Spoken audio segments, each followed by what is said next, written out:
Hi സുഹൃത്തുക്കളെ, ഇന്ന് ഞാൻ വന്നിട്ടുള്ളത് നമ്മളെ CP ടാപ്പുകൾ എന്നറിയപ്പെടുന്ന ഈ സ്റ്റീൽ കളറിലുള്ള ടാപ്പിനെ കുറിച്ചും ഷവറിനെ കുറിച്ചൊക്കെ ഒരു വീഡിയോ ആയിട്ടോ.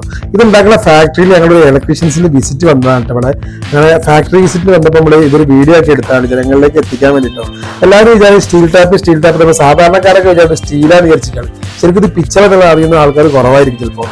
ഇതിന്റെ കളർ കാണുമ്പോൾ ഇവർ സ്റ്റീലാന്ന് വെച്ച ആളുകൾ ഇത് പഴയ കേട് വന്ന ടാപ്പുകളൊക്കെ ആൾക്കാർ ഈ ആക്രിക്കാർക്ക് വളരെ കുറഞ്ഞ വിലക്ക് കൊടുക്കുന്നത് നമ്മൾ കണ്ടിട്ടുണ്ട്.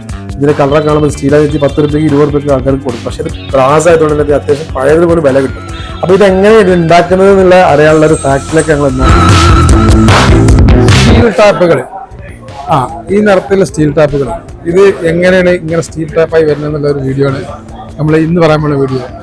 ഇതിന്റെ പ്രൊസീജിയറിലേക്ക് നമുക്ക് പോകാം. അങ്ങനെ പ്രൊട്ടക്ഷനിലെ ഗ്ലാസും മാസും ഒക്കെ വെച്ച് ഞങ്ങൾ നേരെ ഫാക്ടറിയിലേക്ക് പോകട്ടോ. ഇത് മലപ്പുറത്ത് ഇംഗൽ സിറ്റി എന്ന സ്ഥലത്ത് സ്ഥിതി ചെയ്യുന്ന ബെല്ല എന്ന കമ്പനിയുടെ ഫാക്ടറിയാണ്. വന്ന് കാണുമ്പോൾ സ്റ്റീൽ ടാപ്പ് ആണെങ്കിലും ഇതിനുള്ളിലെ ലോഹം ബ്രാസ് ആണ്.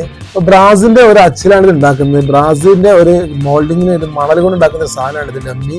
ഇത് വെച്ചിട്ട് ഇതിലേക്ക് ഇവർ പറഞ്ഞു തരും. ഇതിലേക്ക് ഉരുക്കി ഒഴിക്കുകയാണ് ഇത് ഉരുക്കിയിട്ട് ഡൈ ഉണ്ടാവും. ഡൈയിലേക്ക് ഒഴിക്കുകയാണ് ചെയ്യുക. ഡൈയിൽ ഒഴിക്കുന്നതിന് മുമ്പ് അവിടെ ഉണ്ടാക്കിയ സാധനം ഉണ്ടല്ലോ, ആ പോറുന്ന സാധനം, അത് വെച്ചിട്ട് അതിന് മുകളിൽ കൂടി ഇരിക്കുകയും ചെയ്യും. പിന്നെ അടുത്ത സ്റ്റെപ്പ് നമ്മൾ ത്രെഡ് ഇടുന്ന കാണുന്നത് കേട്ടോ. ഇതിന്റെ ഇന്നർ ത്രെഡും ഔട്ടർ ത്രെഡും ഒക്കെ ഇടുന്ന ഒരു രംഗമാണ് ഈ കാണുന്നത്. പല രൂപത്തിലുള്ള ടാപ്പിലെ സിങ്ക് കോക്കോ ഒക്കെയാണ്. അതേപോലെ ആംഗിൾ കോക്ക്, പില്ലർ കോക്ക് അങ്ങനത്തെ പല സംഗതികളും ഇവിടെ ഉണ്ടാക്കുന്നുണ്ട്. അതിനൊക്കെ ത്രെഡ് ഇടുന്ന ഭാഗങ്ങൾ ഇന്നർ ത്രെഡാണ് ഇപ്പോൾ കാണാൻ പോകുന്നത്.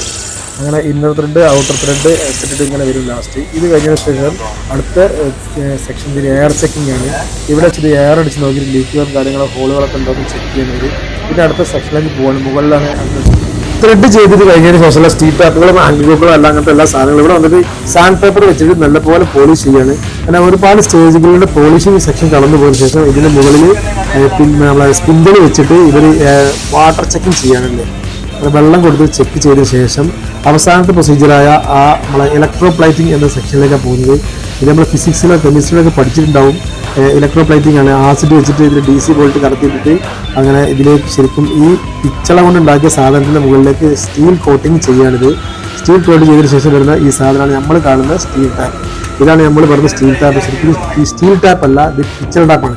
അങ്ങനെ പിന്നെ ലാസ്റ്റിലെ സെക്ഷനിലേക്ക് എത്തിയിട്ടുണ്ട്. ഇവിടുന്ന് ഇവർ ഇതൊക്കെ ഫിറ്റ് ചെയ്തിട്ട് ആംഗിൾ നോക്കുമ്പോൾ അതേപോലെ തന്നെ ടാപ്പുകളിലൊക്കെ എല്ലാ സ്പിൻഡിലൊക്കെ ഫിറ്റ് ചെയ്തിട്ട് ഹാൻഡിലൊക്കെ വെച്ച് എല്ലാ പ്രൊസീജിയറും കഴിഞ്ഞതിന് ശേഷം പിന്നെ ഞങ്ങൾ പോകുന്നത് ഇതിന്റെ ഡിസ്പ്ലേ സെക്ഷനിലേക്കാട്ടോ. അവിടെ കണ്ടില്ലേ അടിപൊളിയായിട്ട് നിരത്തി വെച്ചിരുന്ന പല മോഡലിലുള്ള sink cock, pillar cock, mixer എല്ലാം കേട്ടോ. അങ്ങനെ ഞങ്ങൾ ഈ ഫാക്ടറി വിസിന്റെ അവസാന സെഷനിലായിട്ടുള്ളത് ഇത് ബെല്ലയുടെ ഓണാണ്. ഇദ്ദേഹത്തിന്റെ ഒരു വിശദീകരണ ക്ലാസ് കൂടി ഉണ്ട് കേട്ടോ. ബെല്ലയുടെ